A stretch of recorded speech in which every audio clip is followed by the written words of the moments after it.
Empreender pode ser para muitos a porta de saída da crise, mas fazê-lo com sucesso nem sempre é fácil. Hoje damos-lhe algumas dicas com a ajuda do convidado habitual, Paulo Bento, professor universitário. Olá, Paulo, muito bom dia. Há cada vez mais a tendência para as pessoas a tentarem ter o seu próprio negócio, a sua própria ideia. No entanto, com uma crise em Portugal, também com as dificuldades do contexto externo, isso nem sempre é fácil. Sim, de facto, nem sempre é fácil porque vivemos uma crise económica, social, muito intensa e empreender é uma atividade social.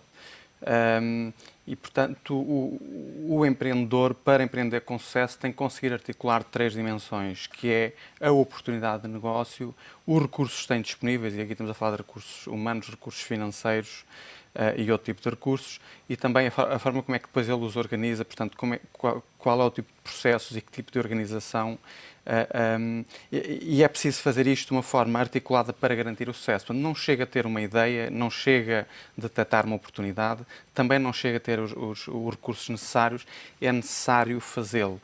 E desse ponto de vista é fundamental conseguir ler a envolvente externa, aquilo que está a passar lá fora, que é algo que eu acho que falha muitas vezes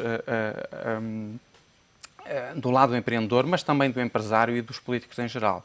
Nós temos uma falta de capacidade para ler aquilo que se passa no exterior. Quando diz ler é envolvente, refere-se ao contexto de crise ou também a países onde possa de facto existir oportunidade para aquele negócio do empreendedor? Nos dois sentidos, portanto, normalmente... No fundo, o que é que se deve analisar? Exatamente. Aquilo que se deve analisar, há várias formas de analisar a envolvente, mas a forma típica é olhar, se quiser, para 6 dimensões. Para a dimensão política, não é a mesma coisa investir no Brasil, ou investir em Angola, ou investir em França, por exemplo. Para a dimensão económica, também não é a mesma coisa investir num país ou numa determinada região de um país que esteja melhor ou pior do ponto de vista económico.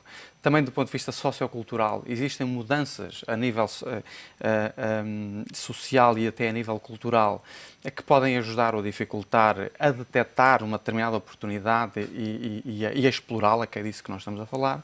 Também do ponto de vista tecnológico, embora possamos ter sucesso a empreender em setores tradicionais ou setores mais de ponta do ponto de vista tecnológico, é necessário olhar para essa dimensão, também do ponto de vista ambiental e do ponto de vista legal. Não é a mesma coisa implementar uma fábrica na China, por exemplo, ou no Bangladesh, onde as questões ambientais ainda não estão a ter o tratamento e a importância que todos nós gostaríamos, e comparando, por exemplo, com países europeus, com o nosso caso, e também a questão legal. A questão legal é extremamente importante. Portanto, do ponto de vista...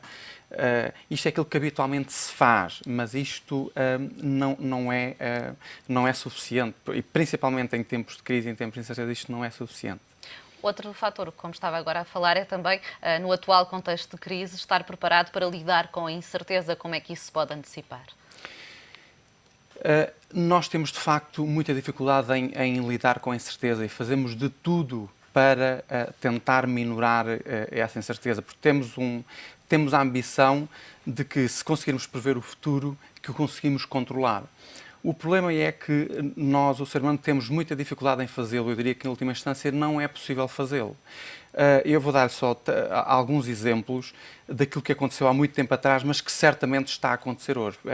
Eu, às vezes, espanta-me a certeza com que as pessoas falam sobre o futuro e com que fazem prognósticos. Vou dar-lhe 3 ou 4 exemplos. Em 1976, alguém disse que os aviões eram brinquedos engraçados, mas que não teriam qualquer utilidade militar. 1876. Também, no início da Xerox, os consultores que aconselharam a Xerox disseram-lhe: não vale a pena investir em máquinas de fotocopiar porque não haverá pessoas a fotocopiar documentos. Não é? Isto foi em 1957. A Nespresso, durante 20 anos, teve todos os indicadores de que não haveria mercado. As pessoas nunca comprariam máquinas Nespresso. Deu prejuízo durante 21 anos.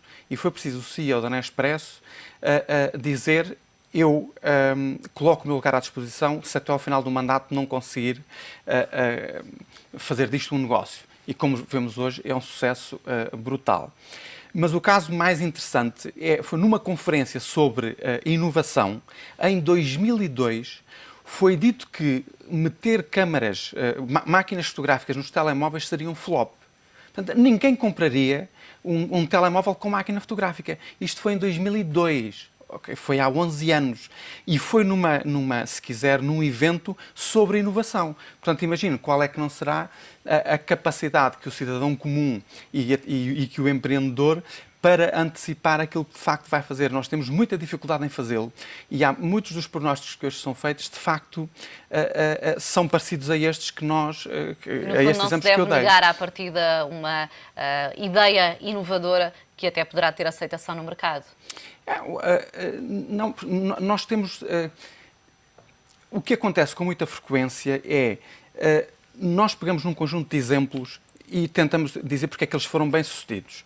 Mas também podemos pegar em exemplos simétricos e explicar porque é que eles não foram mal-sucedidos.